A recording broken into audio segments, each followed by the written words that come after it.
الشیطان الرجیم بسم اللہ الرحمن الرحیم وبہ نستعین وهو خیر المعین وصلی اللہ علی سیدنا محمد وآلہ الطاہرین۔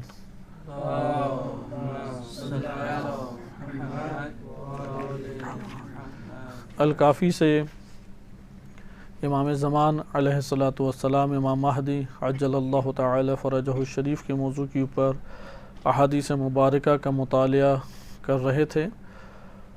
باب فی الغیبہ کہ اس باب میں حدیث نمبر 7 ہم نے شروع کی تھی، جو کہ اسبغ بن نباتہ سے ہے۔ امیر المومنین امام علی علیہ الصلاۃ والسلام اس حدیث میں مہدویت کا انہوں نے پہلے تعارف کرایا، اور مہدویت کا تعارف کرانے کے بعد آپ فرماتے ہیں کہ اس امام کے لیے جو میری نسل سے 11واں امام ہوگا، اس کے لیے غیبت اور حیرت بھی ہے۔ پھر مدت بیان کی اور اس مدت میں شک کو جنم دیا تاکہ وقت کی تعین نہ ہو، وقت معین نہیں کیا امام علیہ السلام نے، اور دیگر احادیث مبارکہ صحیح سند ہیں، اس میں بھی یہ چیز ہمارے سامنے آتی ہے کہ تعین وقت موجود نہیں ہے۔ اگر تعین وقت موجود ہو تو اس کو روایات نے کہا ہے کہ ایسے فرد کو جھٹلاؤ، کذب الوقاتون، جو بھی ظہور امام مہدی علیہ السلام کا وقت معین کرے جھوٹا ہے وہ شخص۔ امام زمان علیہ السلام کے آنے کا وقت جو مقرر کرے وہ شخص کیا ہے؟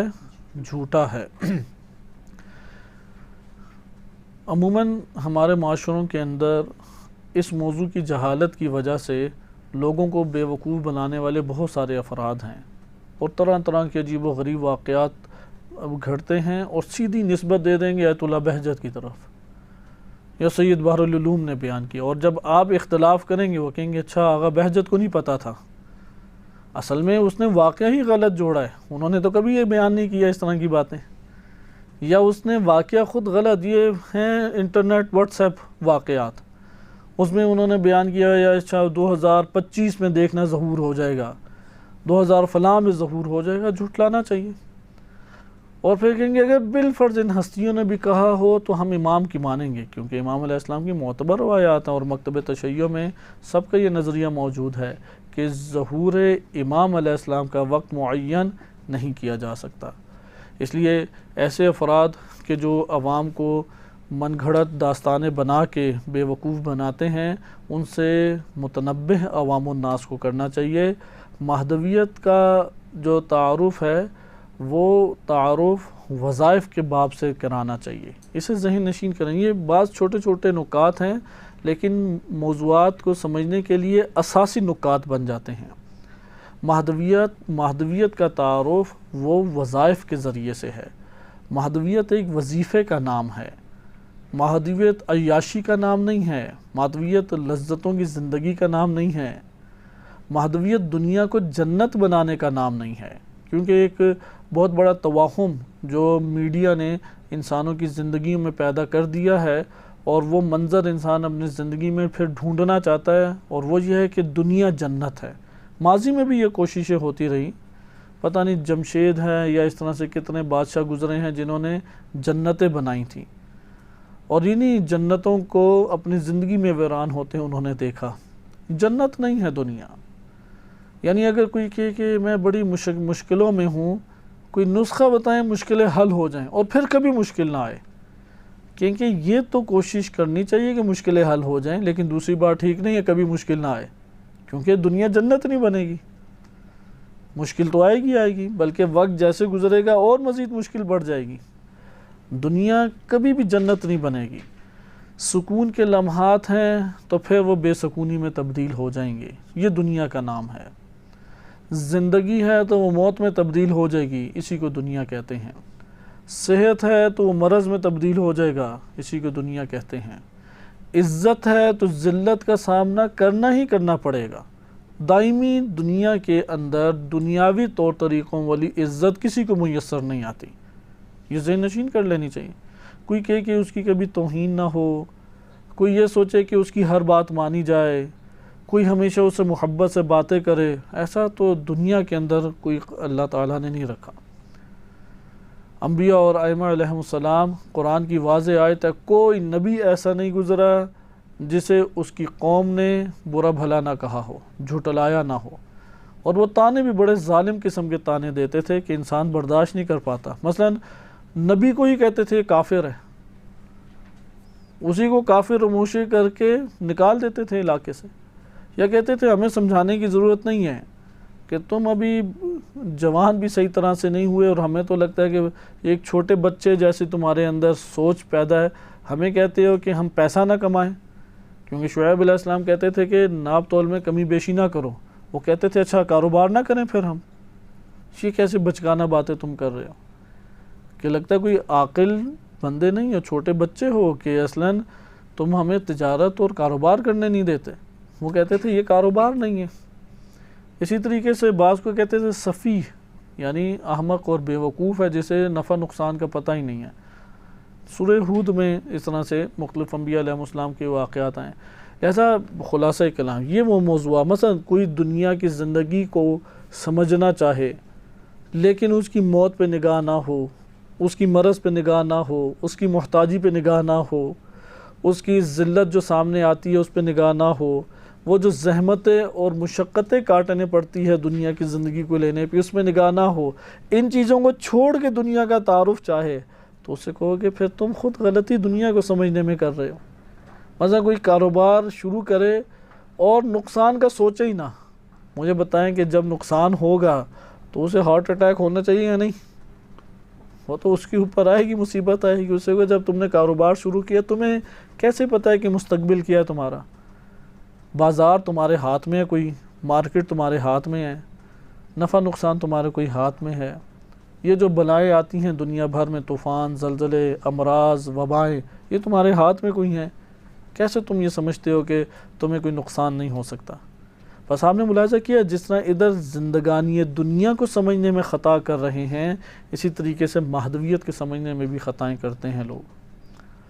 مہدویت کو عیاشی کی نگاہ سے دیکھتے ہیں، مہدویت کو لذت کی نگاہوں سے دیکھنا شروع کر دیتے ہیں۔ مہدویت کے چہرے میں وہ اپنے ایسے خوشحال زندگی کے دن ڈھونڈ رہے ہوتے ہیں کہ دنیا کے اندر ان کے لیے جنت بن جائے۔ ایسا میسر نہیں آئے گا۔ مہدویت وظیفے کا نام ہے، مہدویت ایک زحمت اور کوشش کا نام ہے، مہدویت حق کو بالادست کرنے کے لیے ایثار اور قربانی اور جان فدا کرنے کا نام ہے۔ لہذا مہدویت کا صحیح تعارف انسان پہلے خود سمجھ لے۔ لہذا امام علیہ السلام نے بھی مہدویت کا تعارف بیان کیا، اور امام مہدی علیہ السلام کی غیبت کے حوالے سے بتایا کہ یہ امر الہی ہے، غیب من غیب اللہ ہے، سر من سر اللہ ہے۔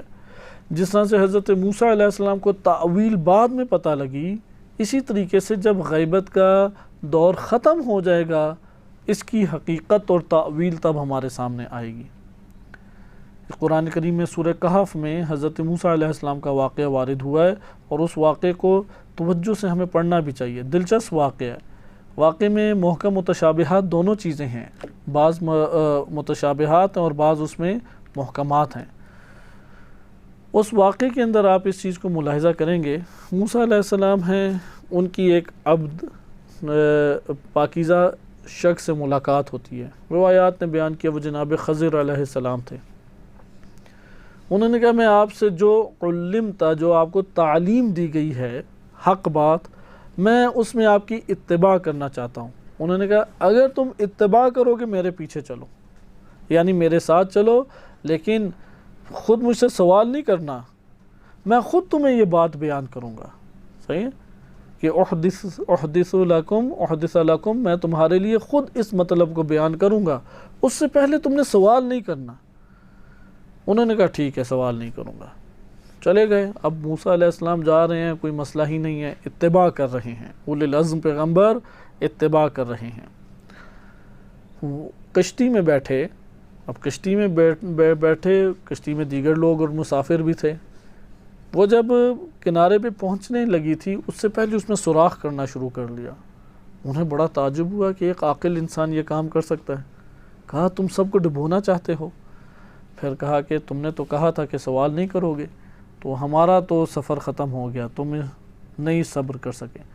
تو پھر موسیٰ علیہ السلام نے کہا نہیں اب میں صبر کروں گا۔ یہ سورہ کہف سے میں بیان کروں آپ کی خدمت میں، خلاصہ ہے وقت کی قلت کی وجہ سے۔ روایات سے نہیں ہے کہ سندی بحثیں شروع کر دیں کہ ضعیف ہے، یہ ہے، فلاں ہے۔ پھر انہوں نے کہا کہ نہیں، اب میں صبر کروں گا، یعنی بالفاظ دیگر۔ ادھر آپ الفاظ پہ غور کریں، اس سفر کے اندر حل کیا ہے، کیونکہ تعویل تو اپنے وقت پہ پتہ لگے گی۔ صبر نہیں کریں گے تو فرصت کھو دیں گے۔ غیبت امام زمان علیہ السلام سفر ہے ایک امت کا، اس سفر میں صبر کریں گے تو کامیاب ہو جائیں گے، صبر نہیں کریں گے، اعتراضات اٹھائیں گے، خود ہی ہلاکت کی طرف جائیں گے۔ خود ہی سوال اپنے نفس میں ابھارتے رہیں، آگے جا کے پھر بند ہو جائے گا، اوپر سمجھ ہی نہیں آ رہی ہوگی ہوا کیا ہے۔ لہذا صبر ہے، تعویل اپنے وقت پہ اس کی پتہ لگے گی۔ اب جب وہ گئے ہیں تو وہاں پہ انہوں نے ایک بچے کو دیکھا، پکڑ کے اسے قتل کر دیا۔ قتل آسان چیز نہیں ہے، ہر انسان جو ہے وہ، جبکہ اولی العزم پیغمبر، وہ تو رحمت کا خزانہ ہوتے ہیں اللہ سبحانہ وتعالیٰ کی طرف سے، فوراً اعتراض کیا، یہ چھوٹا بچہ غلام تم نے قتل کر دیا؟ تو پھر کہا کہ صبر نہیں کر پاؤ گے۔ پھر توبہ کی اور کہا کہ نہیں، اب میں یہاں پہ یعنی منصرف ہوئے کہ اب میں دوبارہ سوال نہیں کروں گا۔ تو تب انہوں نے کہا جناب خضر نے، یہ آخری مرتبہ ہے، اس کے بعد اگر سوال کیا تو ہمارا ختم سفر۔ انہوں نے کہا ٹھیک ہے۔ شدید بھوک لگی ہوئی تھی تو ایک گاؤں سے گزرے، علاقے سے گزرے، تو ادھر بار بار لوگوں سے کھانے کا مطالبہ کیا، پینے کے لیے کچھ دے دو، کھانے کے لیے مسافر کو کچھ دے دو، تو سب نے انکار کر دیا، کہا کہ ہمارے پاس تم لوگوں کے لیے کوئی کھانے پینے کا چیزیں نہیں ہیں۔ اب وہ جب علاقے سے نکل رہے تھے تو نکلنے سے پہلے دیکھا کہ دیواریں گری ہوئی ہیں، انہوں نے کہا ایک منٹ رکو، آؤ دیواریں بڑی کریں۔ اب وہ اتباع کرنی تھی تو کرتے رہے، جب کھڑی کر دیں دیواریں، سب اتنا لازمی آتا ہے، بھوک بھی لگی ہو، اتنی زحمت مشقت بھی اٹھانے پڑے، تو صبر نہیں ہوا، اور کہا کہ ان لوگوں نے ہمارے ساتھ اس قدر برائی کی، کچھ کھانے پینے کے لیے بھی نہیں دیا، اور آپ نے ان کے لیے پوری دیوار ٹھیک کر دی۔ تو کہا ہمارا سفر اب ختم۔ اب جب اختتام ہو گیا تو پھر تعویل بیان کی، تعویل کیا ہے اس کی، اور پھر وہی آپ نے جو واقعہ سنا کہ یہ بادشاہ تھا، وہ کشتیاں غصب کرنا چاہتا تھا، تو وہ ناکارہ کشتیوں کو چھوڑ دیتا تھا، تو اسے ناکارہ بنایا تاکہ اس غریب کا فائدہ ہو جائے اور کشتی بادشاہ ظالم لے نہ جائے۔ وہ غلام جسے قتل کیا تو اس کے والدین جو ہیں وہ نیک پاکیزہ بندے تھے، صالح بندے تھے، اللہ نے ان پہ رحمت نازل کی، کیونکہ یہ کافرین اور رضیت دینے والوں میں سے والدین کے بننا تھا بچے نے۔ اور یہ جو دیوار ہے یہ یتیموں کا خزانہ چھپا ہوا تھا، وہ یتیم بڑے ہو چکے ہیں تاکہ وہ اپنے اس خزانے سے اور اپنی میراث سے استفادہ کریں، اس لیے دیوار سیدھی میں نے کھڑی کر دی۔ بہرحال یہ اس اعتبار سے متشابہ ہیں کہ ابھی موقع نہیں آیا اور عمل انجام پا رہا ہے، کیونکہ یہ اسرار ہیں، ان اسرار کے پیچھے کیا راز ہیں وہ سارے ہمارے سامنے آیا نہیں ہیں، لیکن یہ پتہ لگ گیا کہ اعمال میں تعویل ہوتی ہے۔ اگر اعمال کی تعویل ہمارے سامنے آشکار نہیں ہے تو اسے بے حکمت نہیں سمجھنا چاہیے، یہ ظلم پر اسے حمل نہیں کرنا چاہیے۔ اسی طرح امام علیہ السلام نے کمال الدین میں روایت فرمایا کہ غیبت جب ختم ہوگی تو تب تعویل غیبت تمہارے لیے آشکار ہوگی کہ اس کی اصل حکمت کیا تھی۔ 7-8 وجوہات بیان کی گئی ہیں روایات میں، وہ ایک موضوع انشاءاللہ تعالیٰ اپنے موقع پہ ہم جب آگے آئے گی روایات تو تب اس میں ہم پڑھیں گے اسباب غیبت کے عنوان سے، بعض کو ہم پیچھے پڑھ بھی چکے ہیں۔ تو یہ ہمارے پاس بیان تھا اس حوالے سے کہ غیبت کا وقت جو ہے اس کو جو معین کرے، کذب الوقاتون، یہ روایت کے الفاظ ہیں، اسے ہمیں یاد کر لینا چاہیے، 2 لفظ ہیں، کذب الوقاتون، وقت معین کرنے والے جھوٹے ہیں، خلاصہ کلام۔ اگلی بحث انصار و اصحاب امام مہدی علیہ السلام کی پر ہماری یہاں پہنچی تھی۔ اصحاب امام مہدی علیہ السلام ایک اہم ترین موضوع ہے اور اس کے اوپر بہت قلیل لکھا گیا ہے، یعنی ابھی تک جو تھوڑی بہت ہمارے فرصت ملی ہے کتابیں تلاش کرنے کی اور لائبریریوں کو دیکھنے کی، اس موضوع کے اوپر ایک محکم کتاب سامنے نہیں آئی۔ چھوٹی چھوٹی کتابیں لکھی گئی ہیں، مختصر کتابیں لکھی گئی ہیں، چند پہلو بیان کیے گئے ہیں، لیکن ایک جامع اور ایک بڑی کتاب اس موضوع کے اوپر وہ دکھائی نہیں دی۔ یہ بکھرا ہوا موضوع ہے روایات اہل بیت علیہ السلام میں اور قرآن کریم کی آیات میں۔ ہم نے ایک پہلو تو اس کا ملاحظہ کر لیا تھا کہ آپ مہدویت کا جو معنی کریں گے آپ کے سامنے نصرت کا ویسا ہی معنی آشکار ہوگا۔ آپ مہدویت کا معنی رفع عامہ کرتے ہیں تو پھر آپ نصرت بھی رفع عامہ کو ہی سمجھیں گے۔ آپ مہدویت ہے وہ خدمت خلق سمجھتے ہیں تو نصرت کا معنی بھی خدمت خلق کریں گے۔ لیکن اگر آپ مہدویت کا ترجمہ حق کی سربلندی کریں تو نصرت کا معنی بھی حق قرار دیں گے۔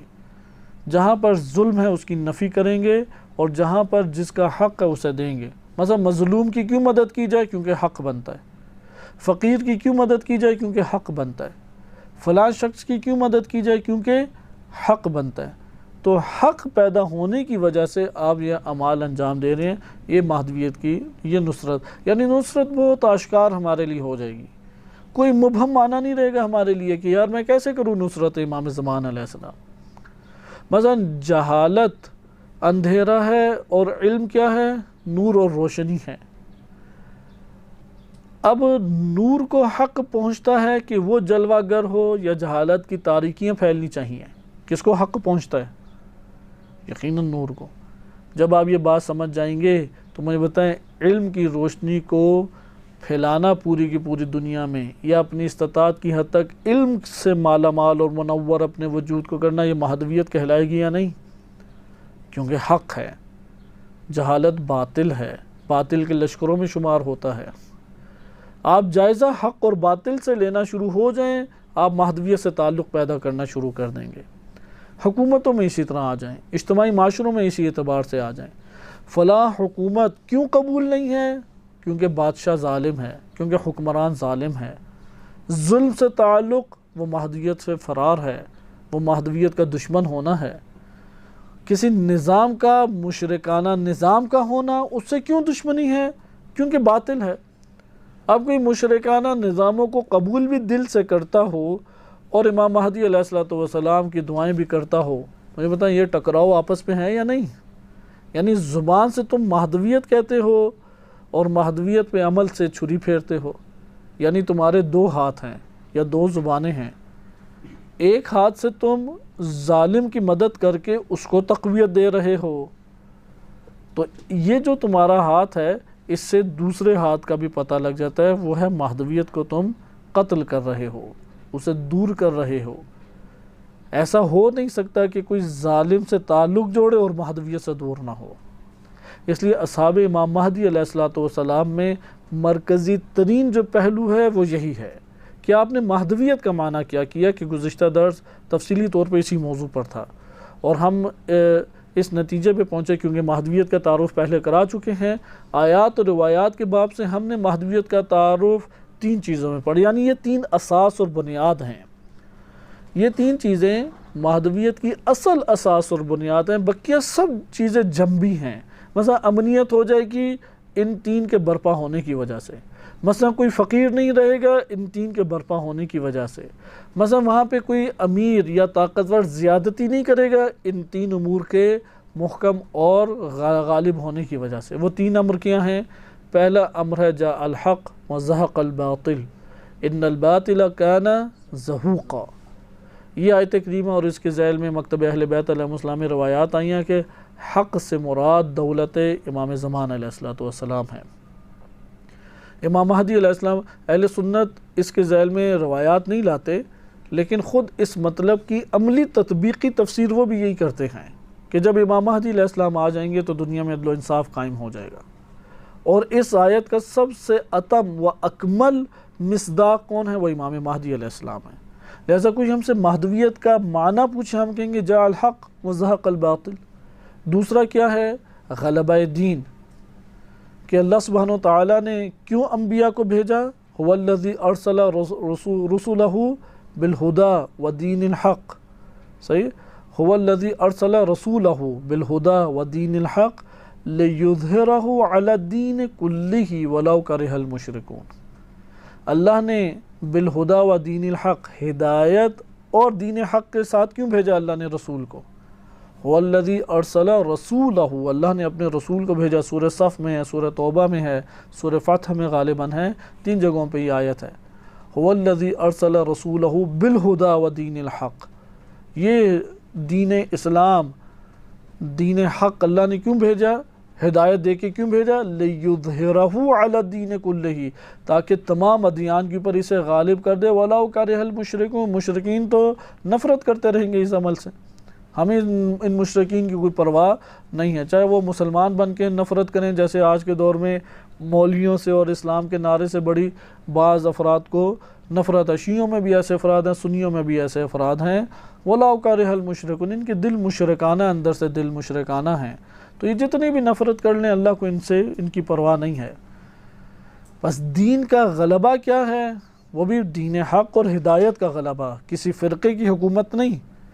دین حق و ہدایت کا غلبہ وہ کیا ہے؟ وہ مہدویت ہے۔ تیسرا عنوان، اور وہ یہی ہے کہ یملأ الارض عدلا و قسطا کما ملئت ظلما و جورا، یا عدلا قسطا و عدلا و جورا و ظلما، اس طرح تعبیرات آگے پیچھے آئی ہیں۔ آئیں جب ہم نے یہ معنی مہدویت کا کر لیا تو نصرت کس طرح سے ہوگی؟ نصرت اسی میں اتباع کرنے سے۔ امام حق کے لیے آگے بڑھیں گے، آپ حق کو وجود دینا شروع کر دیں، آپ امام کی مدد کر رہے ہیں۔ آپ ظلم کو ختم کرنا شروع کر دیں، مدد کر رہے ہیں۔ باطل کو ختم کرنا شروع کر دیں، مدد کر رہے ہیں۔ یہ معنی بہت آشکار معنی ہے۔ امام زمان علیہ السلام کا ناصر کوئی بننا چاہتا ہے، امام مہدی علیہ السلام کا کوئی صحابی بننا چاہتا ہے، اصحاب مہدی میں سے ہونا چاہتا ہے، وہ فقط اور فقط حق کو قائم کرے، باطل کو مٹانا شروع کر دے، ظلم کو ختم کرنا شروع کر دے، ظلم سے نفرتیں شروع کر دے، ظلم کے خلاف بولنا شروع کر دے، عدل کی باتیں کرنا شروع کر دے۔ اسی طریقے سے دین کا طرفدار بن جائے، دین کا حمایتی بن جائے، دین کا مددگار بن جائے، دین لوگوں کو سکھانا شروع کر دے۔ مثلا کیوں وضو اور غسل سکھاتے ہیں؟ تاکہ دین پر عمل کر سکے۔ توحید کا درس دینا شروع کر دے، کیونکہ مہدویت میں توحید جلوہ گر ہوگی، مشرکانہ نظام ختم ہو جائیں گے، شرک کی جو پھیلی ہوئی ہے نجاست، اس سے معاشرے پاک ہو جائیں گے۔ مہدویت طہارت شرک کا نام ہے، شرک کی نجاست سے طاہر معاشرے کو کر دے گا۔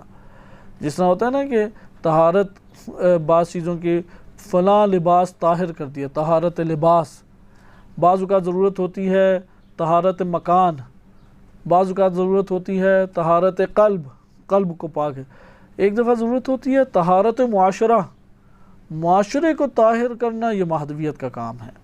اسے مہدویت کے پوری دنیا میں اگر معاشرہ پاک ہو جائے، لہذا امام زمان علیہ السلام کا صحابی بننے کے لیے ناصر ہونا ضروری ہے۔ اور نصرت کب جنم لے گی؟ ظلم کے خلاف نفرت کریں، قیام کریں، بیانات دیں۔ اچھا، اسی طریقے سے باطل کے خلاف اسے خاتمے کی کوشش کریں، بیانات دیں، نفرت اس سے کریں، برات کا اظہار کریں۔ اسی طریقے سے غیر دینداری سے نفرت کریں، بد حجابی ہے، مثلا نمازیں نہیں پڑھتے، روزے نہیں رکھتے، گالم گلوچ ہے، سودی نظام ہے، غیر اسلامی حکومتیں ہیں، کرپشن ہے، خیانتیں ہیں، ہر وہ چیز جو غیر دینداری ہے اس سے ٹکراؤ حاصل کرنا شروع کر دیں۔ اگر یہ تین کام نہیں ہوئے، آپ مکس دین آباد کرتے رہیں، اس کا مہدویت سے کوئی تعلق نہیں ہوگا۔ جیسے ہمارے یہاں بعض اوقات ایسا ہوتا ہے، گھر میں فلمیں بھی چل رہی ہیں، بد حجابی بھی موجود ہے، لیکن ہر جمعے کو صبح سویرے دعائے ندبہ ہوتی ہے، اور دعائے ندبہ کے بعد 2-3 قسم کے بہترین ناشتے کے کھانے ہوتے ہیں، مومنین بھی پیٹ بھر کے جاتے ہیں۔ یہ مہدویت کو زندہ نہیں کیا۔ ہاں، مومنین کا پیٹ بھرنے کا ثواب مل گیا، لیکن مہدویت اس سے زندہ نہیں ہوئی، امام مہدی علیہ السلام سے تعلق اس کا قائم نہیں ہوا۔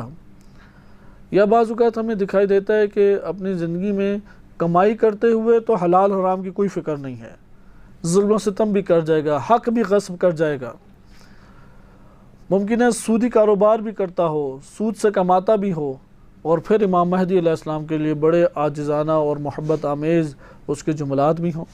امام علیہ السلام تشریف لے آئیں اور سود سے اس کا بنا ہوا سارا مال و دولت اور گھر بار اور لباس آل اولاد اس میں پوری کی پوری ڈوبی ہوئی ہے سودی اموال میں، تو امام سے جب ملاقات کرے گا اور امام حاکم ہوں تو وہاں پہ امام اسے گلے پہلے لگائیں گے یا پہلے اس کی طہارت کا اہتمام کریں گے؟ امام علی علیہ السلام کی تو ہم سیاستیں، امیر المومنین علیہ السلام از نہج البلاغہ، ان دروس میں تو کلمات پڑھ کے انسان حیران ہو جاتا ہے۔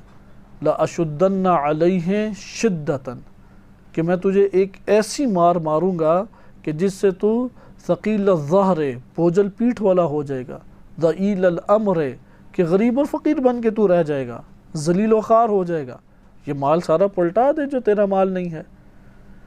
لہٰذا امام آ جائیں تو وہی دور واپس آ جائے گا جو امام علی علیہ السلام کا دور تھا۔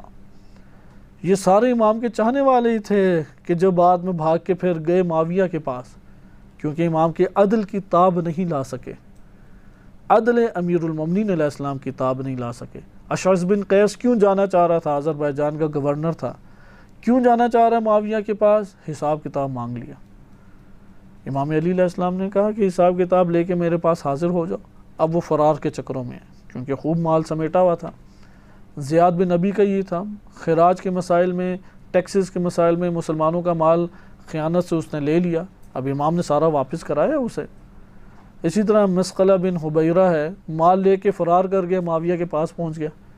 اب کرپٹ انسان کوئی ہو اور وہ مجلسیں کراتا رہے، جلوسوں پہ پیسہ خرچ کرتا رہے اور خوب نظر و نیاز دیتا رہے تو امام زمان علیہ السلام اسے گلے لگائیں گے۔ حتیٰ کہ احتجاج تبرسی میں ایسے واقعات موجود ہیں کہ احمد بن اسحاق خمس لے کے امام عسکری علیہ السلام کی خدمت میں گئے تو ابھی 2 سال کے یا 2.5 سال کے امام زمان علیہ السلام تھے، تو ان کی زیارت کرائی، تو امام ان سے جو سوال تھے امام عسکری علیہ السلام نے کہا اس سے پوچھو، پھر امام مہدی علیہ السلام نے جوابات دیے۔ خمس آگے کی احمد بن اسحاق نے آدھے اوپر مال ایک طرف کر دیا، کہا کہ یہ سب حرام کے ہمیں قبول نہیں ہے، جو انہیں واپس کر دو۔ قلیل آ کے قبول کیا۔ حکومت امام زمان علیہ السلام، عدل امام علی علیہ السلام کا لوٹ کے آ جانا ہے، اس میں وہ اپنے کسی قصیدہ پڑھنے والے کو فوراً گلے نہیں لگائیں گے۔ وَهُوَ مُؤْمِنٌ مومن حقیقی ہوگا تو تب وہ امام علیہ السلام کے ان سخت ترین احکام اور اس کی زد سے بچ سکے گا۔ لہذا آپ نے ملاحظہ کیا کہ دینداری ضروری ہے، دین کو بیان کریں، دین سے محبت کرے، دین سے گلے لگائے، گھروں کے اندر دین پایا جائے، اس کے وجود میں دین پایا جائے۔ مثلا ابھی میرے اور آپ کے ہاتھ میں ایک چھوٹا سا موبائل ہے، واقعی اس موبائل کے اندر اگر دین موجود نہیں ہے اور غیر دینی چیزیں بھی اس کے اندر موجود ہے، ملاوٹ ہے۔ یہ گویا کہ قلب ہے، دل اس کا، یہ جو موبائل ہے اس کے باطن کی عکاسی کر رہا ہے۔ آج اسے پوشیدہ اور پاسورڈ لگا کے خوب اس کے اوپر کوڈ لگا کے رکھتے ہیں طرح طرح کے۔ کیوں لگا کے رکھتے ہیں؟ کیونکہ باطن اس کا کھل نہ جائے، حالانکہ اسے پاسورڈ نہیں لگانے چاہیے، کھلا ہوا ہو، موبائل کھولیں اور دیکھیں کہ کیا ہے، دین نظر آئے اگلے کو۔ لہذا شفاف ہو اپنے وجود میں انسان۔ اگر انسان اپنے وجود میں شفاف نہیں ہے، نیت خالصہ نہیں ہے، فرار کر کے کہاں جائے گا انسان؟ وہ تو گرفتار ہے اپنی دنیا میں، وہ سمجھتا ہے کہ میں کوئی ٹوٹکا استعمال کر کے امام زمانہ علیہ السلام کے قریب ہو جاؤں گا۔ یہ تو ایسا کوئی انسان کے لیے ٹوٹکا اللہ تعالیٰ نے نہیں قرار دیا۔ وہ فقط اور فقط اس صورت میں امام مہدی علیہ السلام کے قریب ہوگا، دین اپنے دل میں آباد کر لے۔ ابھی ہمارے لیے یہ بہت بڑا مسئلہ ہے کہ مدارس میں تعداد پاکستان میں ویسی کم ہونے لگ گئی ہے، پہلے کی نسبت بھی کم ہو رہی ہے۔ ہونا تو یہ چاہیے تھا کہ خصوصی پڑھے لکھے افراد مدارس کے اندر آئیں، پھر آتے بھی ہیں تو بڑا ایک را مٹیریل آتا ہے، یعنی سٹور کا اٹھا کے، جس طرح سٹور میں نہیں چیزیں پھینک دیتے ہیں، تو وہ اپنی آل اولاد میں دیکھتے ہیں کہ انہوں نے مدارس کو ایک قسم کا سٹور سمجھا ہوا ہے، اٹھا کے بچے ادھر پھینک دیتے ہیں۔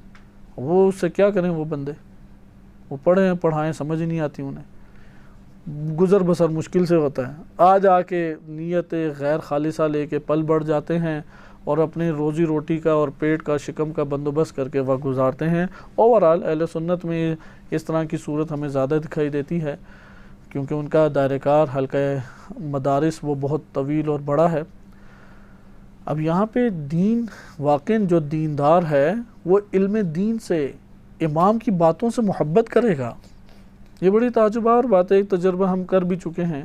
40 پہ تھے، ذریعہ میں امیر المومنین علیہ السلام کے پاس بیٹھنے کی فرصت مہیا ہوتی ہے انسان کو، تو وہاں پہ چند دوست احباب تھے، تو ایک روایتی قسم کے ہی شیعہ تھے، البتہ دروس سنتے رہتے تھے، تو وہ پاس آ کے بیٹھے، کچھ تاثر لے رہے تھے کہ یار یہ خاموشی سے بندہ بیٹھ کے کانوں پہ لگا کے کیا سنتا ہے، یعنی نہج البلاغہ میں سنا کرتا تھا ہیڈ فون کے ذریعے، تو انہیں تھوڑا سا ہوا کہ یہ ایک خاص حالت میں بیٹھ کے ایک دو گھنٹے بیٹھا ہی رہتا ہے، تو آ کے پوچھا کہ آپ کیا یہ سنتے ہیں، مجھے بھی سننے کا موقع دے سکتے ہیں؟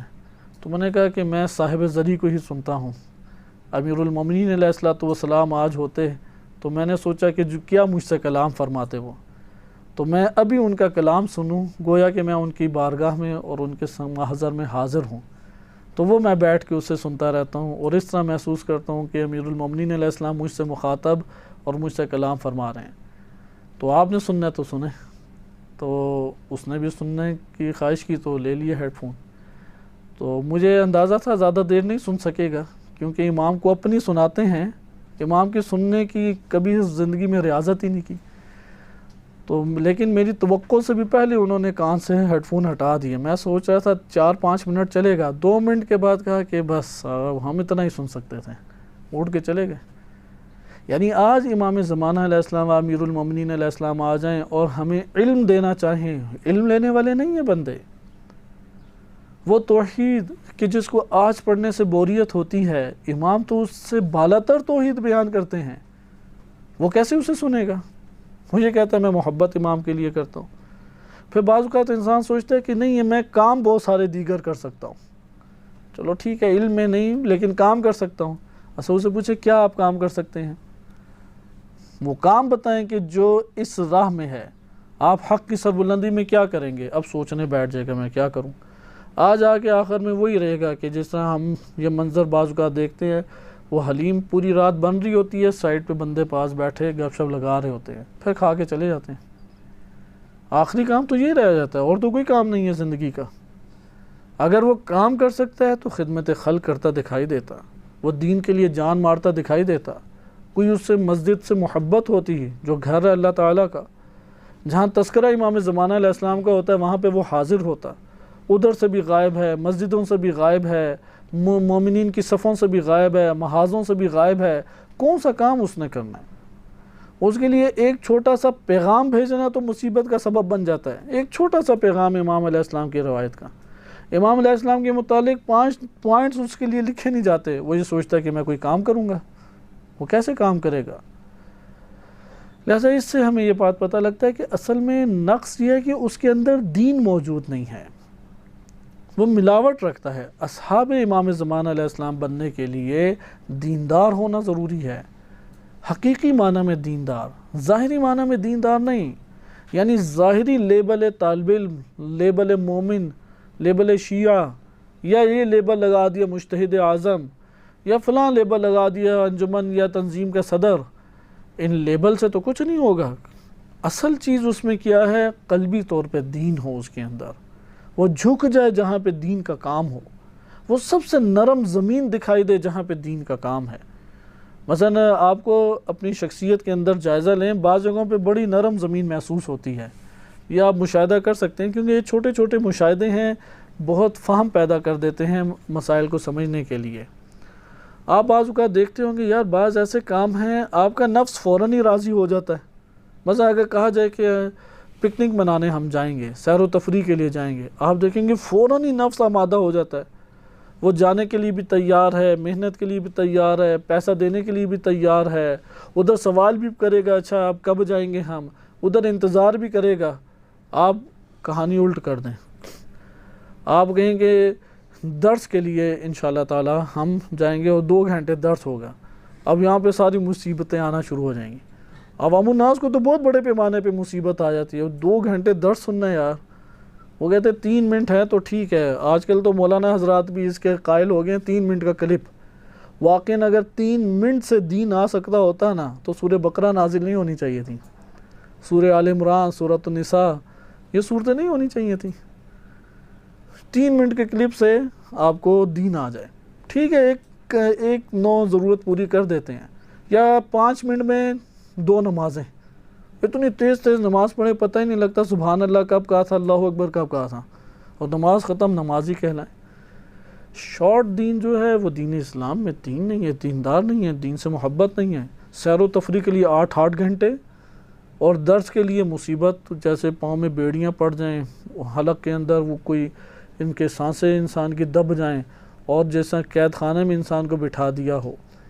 لہذا دین میں اگر نرم زمین نظر آئے، دینی کام ہو، دینی کام سے فرار، جب دینی کام کہیں تو ہزار بہانے، کام کہہ دو تو پھر ہونا ہی نہیں ہے، ہاں کہہ دیں تو پھر ہونا ہی نہیں ہے۔ اس سے پتہ لگتا ہے دینی امور کے لیے اس کی زمین نفس کی سخت ہے۔ مہدویت یا اصحاب امام زمان علیہ السلام وہ دین کے لیے اتنی نرم زمین ہے، اتنی نرم زمین کہ جس خطرے میں آپ اسے ڈالنا چاہیں وہ آمادہ ہے۔ یہ صحابی امام زمان علیہ السلام ہے، یہ ناصر امام مہدی علیہ السلام ہے۔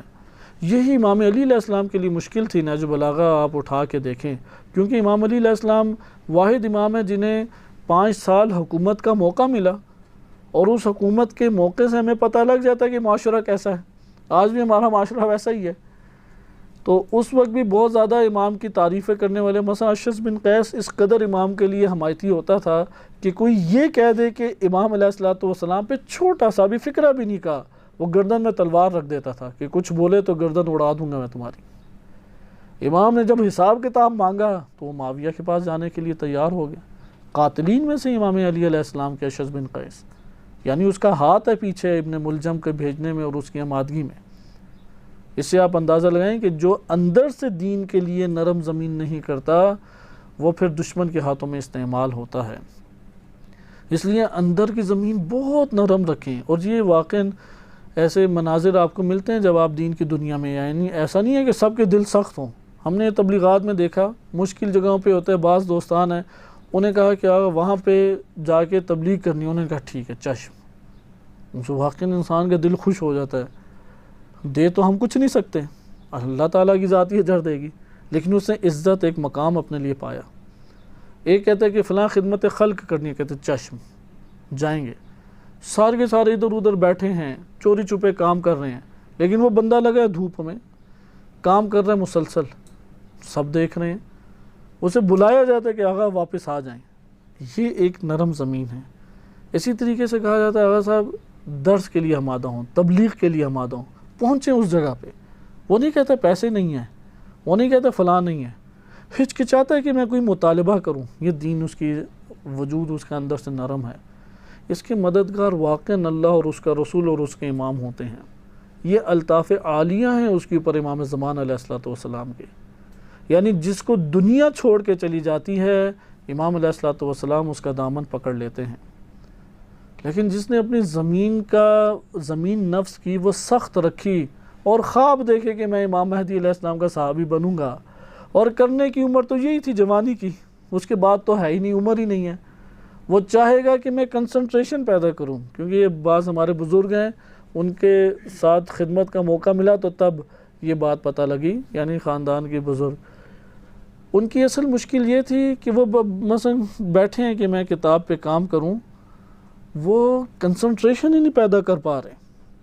آخر میں تھک آگے بند کر دی، اگلا دن پھر یہ، اب کئی مہینے کام نہ کرنے کی وجہ سے، غم کی وجہ سے ٹینشن کی وجہ سے وہ مرض کا پھر لوٹ کے ابھرنے کا خطرہ، اعصاب جواب ادھر سے دے جائے، کنسنٹریشن بنتی نہیں تھی۔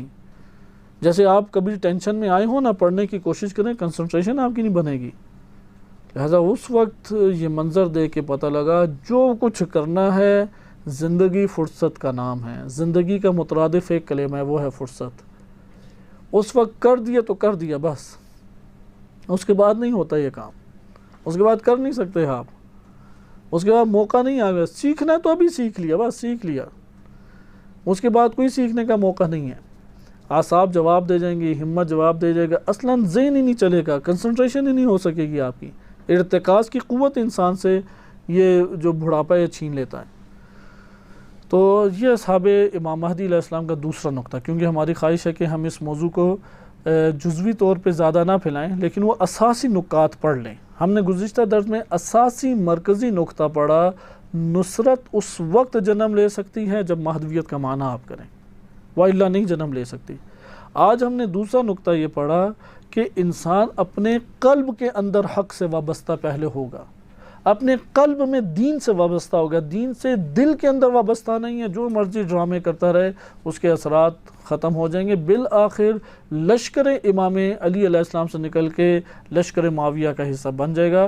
اور جو شخص بھی نہج البلاغہ کے اوپر تھوڑی سی بھی نگاہ کرتے ہوئے یہ پڑھے، وہ یہ بات جان سکتا ہے کہ کس طرح چھانٹی ہوتی ہے۔